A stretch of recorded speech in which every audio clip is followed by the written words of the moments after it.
তোমাদের সবচেয়ে বড় একটা প্রবলেম নিয়ে আজকে হাজির হয়েছি। তোমরা ম্যাক্সিমাম সময় বুঝতে পারো না যে কোনটা বেঞ্জিন বলয় সক্রিয়কারী বা কোনটা বেঞ্জিন বলয় নিষ্ক্রিয়কারী। তোমরা এগুলো টানা ঠোঁটস্থ করে যাও ডেন্টাল এবং ঢাকা ভার্সিটি ভর্তি পরীক্ষার জন্য, বাট দেখা যাচ্ছে যে পরীক্ষার হলে গিয়ে ভুলে যাও।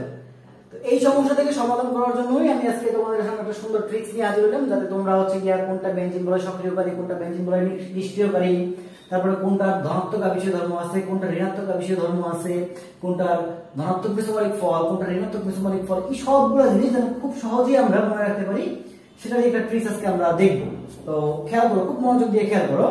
দেখো, যারা বেঞ্জিন বলয় সক্রিয়কারী তাদেরকে বলা হয় অর্থ প্যারা নির্দেশক। অর্থ এবং প্যারা অবস্থানটা কি সেটাকে আমরা একটু দেখে আসি। যদি এটা একটা বেঞ্জিন হয়, খেয়াল করো, যদি এটা একটা বেঞ্জিন হয় তাহলে এটা হচ্ছে 1 নম্বর কার্বন, এটা 2, এটা 3, এটা 4, এটা 5, এটা এবং এটা 6। তো দেখো 1:2 এবং 1:6 এটাকে বলা হয় অর্থ অবস্থান। কি অবস্থান? অর্থ অবস্থান। 1:3 অথবা 1:5 এটাকে বলা হয় তোমার মেটা অবস্থান, এবং 1:4 এটাকে বলা হয় প্যারা অবস্থান। এটা আমরা সবাই জানি, ঠিক আছে। তো যারা অর্থ প্যারা নির্দেশক তারা হচ্ছে বেঞ্জিন বলয় সক্রিয়কারী। অর্থাৎ এই যে দেখো 1:2 2 নাম্বার কার্বন, 6 নাম্বার কার্বন এবং 4 নাম্বার কার্বন, এইসব কার্বনে তোমার ইলেকট্রন গ্রহণ করার ক্ষমতা বৃদ্ধি পাবে। তাহলে যারা বেঞ্জিন বলয় সক্রিয়কারী তারা 2 4 6 এই তিনটা অবস্থানে ইলেকট্রন গ্রহণ করার ক্ষমতা কি করে? বৃদ্ধি করে বেঞ্জিনের ক্ষেত্রে। আর যারা মেটা নির্দেশক, মেটা মানে কি ছিল দেখো তো, 3 এবং 5, অর্থাৎ 3 নাম্বার এবং 5 নাম্বার কার্বনে এরা কি করে? ইলেকট্রন গ্রহণ করার ক্ষমতা বৃদ্ধি করে, ঠিক আছে। তো মেটা নির্দেশককে আবার বলা হয় বেঞ্জিন নিষ্ক্রিয়কারী, ঠিক আছে। তো দেখো, যারা অর্থ প্যারা নির্দেশক হবে তাদের ধনাত্মক আবেশীয় ধর্ম থাকবে। কি থাকবে? ধনাত্মক আবেশীয় ধর্ম। আবেশীয় ধর্ম কি জিনিস সেটা আমি এই ভিডিওতে বুঝাবো না, ঠিক আছে। তাহলে যারা অর্থ প্যারা নির্দেশক তাদের কি থাকবে? ধনাত্মক আবেশীয় ধর্ম থাকবে এবং ধনাত্মক মেসোমারিক ফল থাকবে। এই দুটো কথা মাথায় ঢুকিয়ে রাখো, ঠিক আছে। তো দেখো, এটা আমরা কিভাবে মাথায় রাখবো? সক্রিয়কারী, সক্রিয় করা মানে কি? বৃদ্ধি পাওয়া, পজিটিভ। সক্রিয় মানে কি? বৃদ্ধি পাওয়া, অর্থাৎ পজিটিভ। তাহলে দেখো তো, এখানে পজিটিভ আবেশীয় ধর্ম আর এখানে পজিটিভ মেসোমারিক ফল। তাহলে যারা বেঞ্জিন বলয় নিষ্ক্রিয়কারী বা মেটা নির্দেশক তাদের ক্ষেত্রে কি দাঁড়ালো? তাদের ক্ষেত্রে দাঁড়াইলো যে ঋণাত্মক আবেশীয় ধর্ম। কি বললাম? ঋণাত্মক আবেশীয় ফলাফল এবং ঋণাত্মক মেসোমারিক ফলাফল। যারা মেটা নির্দেশক তাদের জন্য ঋণাত্মক আবেশীয় ফলাফল এবং ঋণাত্মক মেসোমারিক ফলাফল।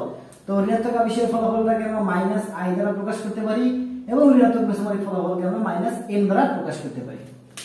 ইন টোটাল কথাটা কি দাঁড়ালো? কথাটা এরকম দাঁড়ালো, যারা বেঞ্জিন বলয় সক্রিয়কারী তারাই অর্থ প্যারা নির্দেশক এবং তারাই ধনাত্মক আবেশীয় ধর্ম দেখায়, তারাই ধনাত্মক মেসোমারিক ফলাফল দেখায়। যারা বেঞ্জিন বলয় নিষ্ক্রিয়কারী তারা মেটা নির্দেশক, তারাই ঋণাত্মক আবেশীয় ফলাফল দেখায়, তারাই ঋণাত্মক মেসোমারিক ফলাফল দেখায়। সো আমরা যদি এই বেঞ্জিন বলয় সক্রিয়কারীর উদাহরণগুলো জানতে পারি তাহলে আমরা বুঝতে পারবো সেগুলো ধনাত্মক আবেশীয় ফল আছে, সেগুলো ধনাত্মক মেসোমারিক ফল আছে। তো দেখো কারা কারা বেঞ্জিন বলয় সক্রিয়কারী। তো মনে রাখবা, যাদের নিঃসঙ্গ ইলেকট্রন থাকবে, কি থাকবে? নিঃসঙ্গ ইলেকট্রন জোড়। যে সকল মূলকের নিঃসঙ্গ ইলেকট্রন জোড় থাকবে এবং সিগমা বন্ধন থাকবে। কি থাকবে? সিগমা বন্ধন, অর্থাৎ কোনো পাই বন্ধন থাকতে পারবে না, তারাই হচ্ছে বেঞ্জিন বলয় সক্রিয়কারী। আর বেঞ্জিন বলয় নিষ্ক্রিয়কারী কি জিনিস? এটা একবারে এক কথায় মনে রাখবা যে দ্বিবন্ধন বা ত্রিবন্ধন থাকবে। দ্বিবন্ধন বা ত্রিবন্ধন থাকবে, অর্থাৎ সোজা কথায় পাই বন্ধন থাকবে।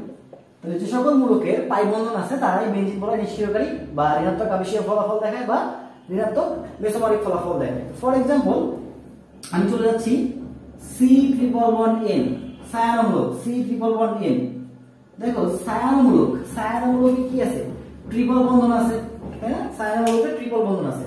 এখন ট্রিপল বন্ধন মানে কি? এখানে দুইটা পাই আছে, একটা সিগমা আছে। তো আমাদের শর্তটা কি ছিল?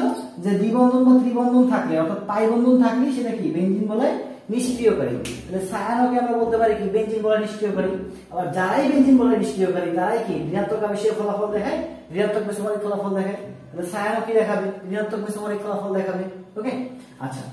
তারপরে আমরা OH এর কথা চিন্তা করো। OH মূলক, এটা বেনজিন বলয় সক্রিয়কারী নাকি নিষ্ক্রিয়কারী একটু চিন্তা করে দেখো। ওএইচ এর কথা তুমি যদি লেখো ও সিঙ্গেল বন্ড এইচ, অক্সিজেনের দুইটা মানে দুই জোড়া মুক্ত জোড়া ইলেকট্রন আছে।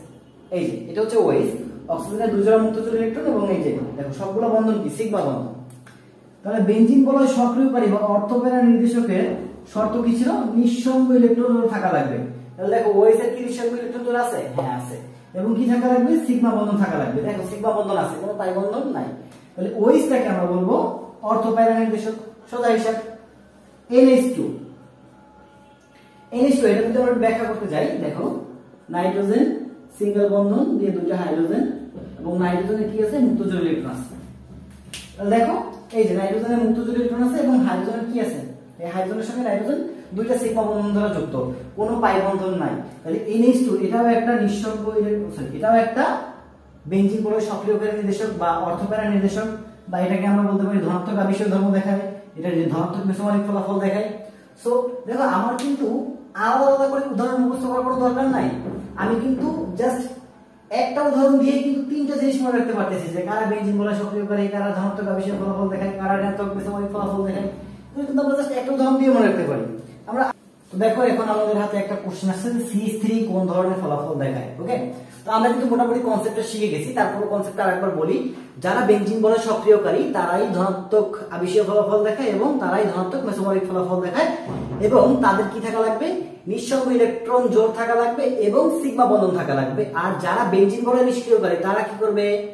তারা দ্বিবন্ধন অথবা ত্রিবন্ধন থাকবে, তাদের দ্বিবন্ধন অথবা ত্রিবন্ধন থাকবে এবং তারাই হচ্ছে তোমার ঋণাত্মক আবেশীয় ফলাফল দেখাবে এবং ঋণাত্মক মেসোমারিক ফলাফল দেখাবে। ওকে, তো CH3 কোন ধরনের ফলাফল দেখায়? তো এইটা বোঝার জন্য আমরা কি করব? আমরা একটু গাঠনিক সংকেতটা লিখব। কার্বন, তার সঙ্গে তিনটা হাইড্রোজেন যুক্ত, আর একটা তো ফাঁকা হাত থাকবে, এটা দ্বারা তোমার হচ্ছে বেনজিন বলয়ের সঙ্গে যুক্ত হবে। ওকে, এটা দ্বারা বেনজিন বলয়ের সঙ্গে এখন যুক্ত হচ্ছে। তো দেখো এইখানে কি কোনো পাই বন্ধন আছে? না, এখানে কোনো পাই বন্ধন নাই। তাহলে নো পাই বন্ধন। যেহেতু কোনো পাই বন্ধন নাই, তারপরে আমরা বুঝতেই পারতেছি যে এটা বেনজিন বলয় সক্রিয়কারী। এটা কি হবে? তাহলে বেনজিন বলয় সক্রিয়কারী। আচ্ছা, আর যারা বেনজিন বলয় সক্রিয়কারী তারা কি দেখাবে? পজিটিভ আবেশীয় ফলাফল এবং পজিটিভ মেসোমারিক ফলাফল। তাহলে আমরা বলতে পারি CH3 কোন ধরনের ফলাফল দেখায়? ধনাত্মক আবেশীয় ফলাফল, ধনাত্মক মেসোমারিক ফলাফল, এবং এরা কি বেনজিন বলয় সক্রিয়কারী। তার মানে কি? এরা কোন ধরনের নির্দেশক? অর্থপ্যারা নির্দেশক। অর্থাৎ যখন মনে করো যে এটার সঙ্গে ধরো এই যে এই যৌগটার সঙ্গে মনে করো যে আরেকটা মূলক যুক্ত হবে, ধরে নিলাম সেটা CH3 যুক্ত হচ্ছে, আরেকটা CH3 যুক্ত হচ্ছে, ঠিক আছে? তাহলে সেই CH3 টা কোথায় গিয়ে যুক্ত হবে? এই যে অর্থ এবং প্যারা অবস্থানে, অর্থাৎ 2, 4, 6 নম্বর কার্বনের যে কোনো একটা কার্বনে যুক্ত হবে। ধরে নিলাম যে 6 নম্বর কার্বনে যুক্ত হয়েছে। ক্লিয়ার? এবার অন্য একটা কোশ্চেনে চলে যাই। অন্য একটা কোশ্চেন হচ্ছে তোমার CHO কোন ধরনের ফলাফল দেখায়? ঠিক আছে, CHO অ্যালডিহাইড মূলক। ঠিক আছে, CHO কোন ধরনের ফলাফল দেখায়? অ্যালডিহাইড মূলক। তো আমরা কি করব? এটার গাঠনিক সংকেতটা লিখব। Carbon double bond oxygen, carbon single bond hydrogen. এই তো আমরা যখন গাঠনিক সংকেতটা লিখছি, লেখার পরে কিন্তু আমরা এখানে পেয়ে গেছি একটা পাই বন্ধন পেয়ে গেছি। আর পাই বন্ধন থাকলে সেটা কোন ধরনের নির্দেশক? বেনজিন বলয় নিষ্ক্রিয়কারী। বেনজিন বলয় নিষ্ক্রিয়কারী। যারা বেনজিন বলয় নিষ্ক্রিয়কারী তারা ঋণাত্মক আবেশীয় ফলাফল দেখায়, ঋণাত্মক মেসোমারিক ফলাফল দেখায়, এবং তারা কোন নির্দেশক? মেটা নির্দেশক। আমরা চারটা অ্যান্সারই কিন্তু পেয়ে গেলাম। সো আমরা বলতে পারি যে এটা কোন কোন ফলাফল দেখাবে? ঋণাত্মক আবেশীয়, ঋণাত্মক মেসোমারিক, এবং এরা কি? বেনজিন বলয় নিষ্ক্রিয়কারী। আমরা যদি আরো একটু ডিপে চলে যাই, NO2 এটা কোন ধরনের ফলাফল দেখায়? তো দেখো এটা আমরা কি করব? গাঠনিক সংকেতটা নির্ণয় করব। গাঠনিক সংকেত দেখো এরকম, গাঠনিক সংকেত জানতে হবে। এই টাইপের প্রশ্ন অ্যান্সার করতে গেলে তোমাকে কি জানতে হবে? গাঠনিক সংকেতটা জানতে হবে। এটা হচ্ছে NO2 এর গাঠনিক সংকেত। দেখো পাই বন্ধন আছে কি নাই নিজেরা একটু চিন্তা করে দেখো। অবশ্যই পাই বন্ধন আছে। পাই বন্ধন থাকলে তারা কি? বেনজিন বলয় নিষ্ক্রিয়কারী, ঋণাত্মক আবেশীয় ফলাফল এবং ঋণাত্মক মেসোমারিক ফলাফল। তারা কোন অবস্থানে যুক্ত হবে? মেটা অবস্থানে যুক্ত করবে, তাই না? সোজা হিসাব। তারপরে আমরা বলতে পারি হচ্ছে তোমার যে C∧N ছায়ানন্দক পাই বন্ধন আছে, সোজা হিসাব। কোথায় যুক্ত হবে? বেনজিন বলয় নিষ্ক্রিয়কারী, মেটা অবস্থানে যুক্ত করবে, আবেশীয় ফলাফলটা কেমন হবে ঋণাত্মক, বীজগণিত ফলাফলটা কেমন হবে ঋণাত্মক। সোজা হিসাব। আশা করি বুঝতে পারছো। যদি না বুঝতে থাকো তাহলে ক্লাসটা আরেকবার দেখো, ইনশাআল্লাহ বুঝতে পারবে।